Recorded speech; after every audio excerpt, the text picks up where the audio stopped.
What do you think is stopping you from reaching your goals? In this video, we're going to talk specifically about one thing that can stop you in your therapy goals, but also stop you in any kind of goal you have in your life. And on the flip side, help you accomplish any kind of therapeutic goal or personal goal you have in your life.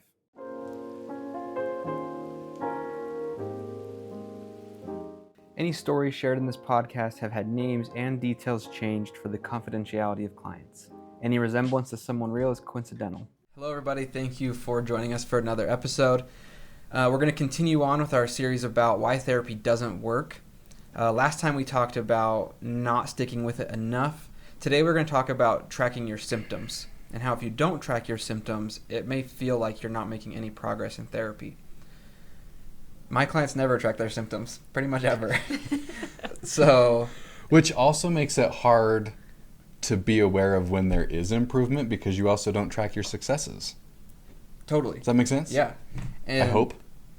That's not me coming from a point of like, I would be so great at this. I think as humans, we kind of suck at tracking things anyway and paying attention to these small changes that we make in therapy or in other areas of life because there's not really like always numbers you can attach to some of these things. Sometimes there is. But why is it so important that you track your symptoms or you track what you're going to therapy for? So I actually think this needs to start from the very, very beginning. If you are thinking of going to therapy, track your symptoms before you go to therapy so that you can take your therapist to this, like, hey, this is what my anxiety has been like over the last 2 weeks. Here's the amount of times that I feel like I have broken down because of my anxiety. Here are the number of times that I have shut down because of anxiety. Here are the number of panic attacks that I've had. Here's the amount of nights that I've slept bad, right? If you don't have those kinds of things tracked, you come in and you say to your therapist, I have anxiety. Your therapist has no clue what that looks like, and in all honesty, neither do you. Anxiety looks very, very different from person to person. So start right in the beginning, tracking your symptoms. And then that way, if you can continue to track your symptoms, you'll notice when there's an actual change.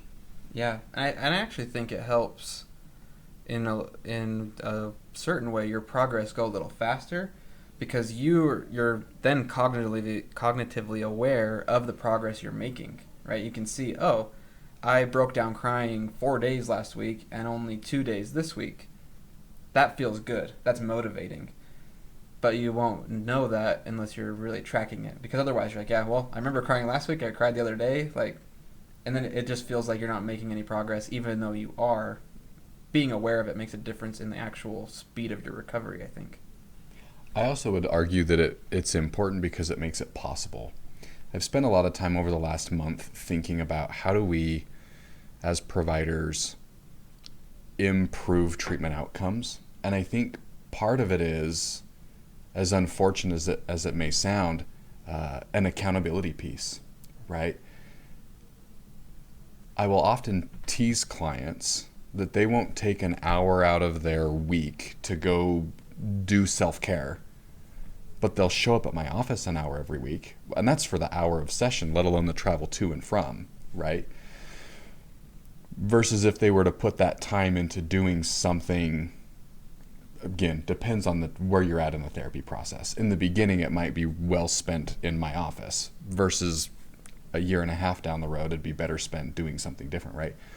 But how do you generate accountability? And one of the best ways to do that is through tracking.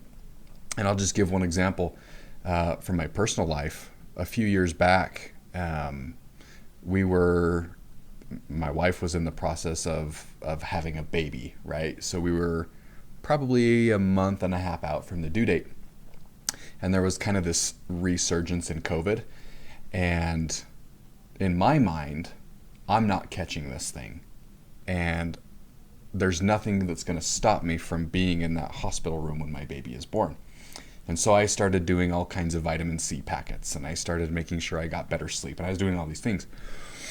Well, I had a dentist appointment one morning, which I always schedule at 7 a.m., and then Yuck. I came home from exercising. Psychopath behavior.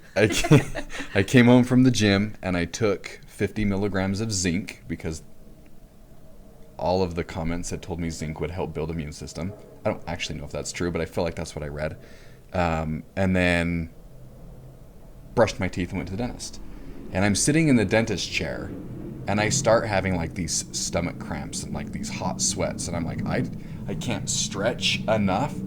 And as embarrassing as it was, I had to ask the dental hygienist if I could like take a break and go to the bathroom and splash water on my face.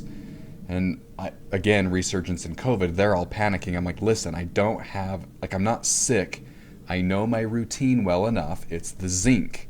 I went to the bathroom, I came back, sat in the chair, and she's like, so I just Googled symptoms of too much zinc. Everything you just reported, right? So I actually think this is why it's important. If you track it, you not only build self-awareness, but you create an accountability, and then you generate results. Absolutely. Does that sound like too much of a soapbox? No. No. I was just going to say at various times in my life, I've been really good at going to the gym and not very good at going to the gym. I'm currently in the not very good at going to the gym part. But last year I had done really well and made a lot of progress on my goals. But it was also the first and only time I ever like tracked things on a spreadsheet of what exercises I was doing, how much weight I was lifting, all those kind of things. And what do you know? I actually made improvement. But that's because I was tracking all those things. Or otherwise, I wouldn't have even had an idea of... I would have been doing what I usually do, which is just show up and dink around for an hour and go home. And who knows if it helped. That's what I do. If you think about it, in any area of your life that you're trying to improve, people always will tell you to track stuff. If you want to improve your finances, you need to have some kind of tracking for where it is that you're spending and what it is that you're making. If you're wanting to improve your physical health, you need to be tracking some things like maybe your weight or what you're eating, or maybe even just your healthy habits that you're using. And it is the same way for mental health. If you want to improve your mental health, there needs to be some tracking. There are so many times I've sat in session with somebody and they are having this breakdown of, I'm not getting better. And I have to say, okay, wait a minute. I want you to pause and I want you to rewind to 1 year ago. 1 year ago, where were you at this time? And the reality is that a lot of the time people can look back a year and go, wow, yeah, I really am in a better place. But in the moment, it doesn't feel like it. It doesn't feel that way. Right? It doesn't feel like it. You have to track some of these things to be able to keep track of it. Yeah, and to kind of reassure yourself, I think. Yeah. So start tracking, especially if you're going to go to therapy. Track your symptoms. It's going to serve you well to bring that into therapy to start with, to know where your baseline is, and you and your therapist can then watch it from there. I would also say, keep your eyes open. We have a therapy journal coming out that can help you to track some of your symptoms and some of the other things that are going on in your therapy sessions to make them more effective. So stay tuned for that. Yeah. Well, thank you, everybody, for joining us for another episode. We'd love to chat in the comments if you have questions or thoughts. If you liked it, please like and subscribe for more, and we'll see you next time. Thanks. Bye. If you enjoyed today's video, please like and subscribe. Thank you so much for watching. We've got other videos for you to check out and more exciting things coming soon. So thank you.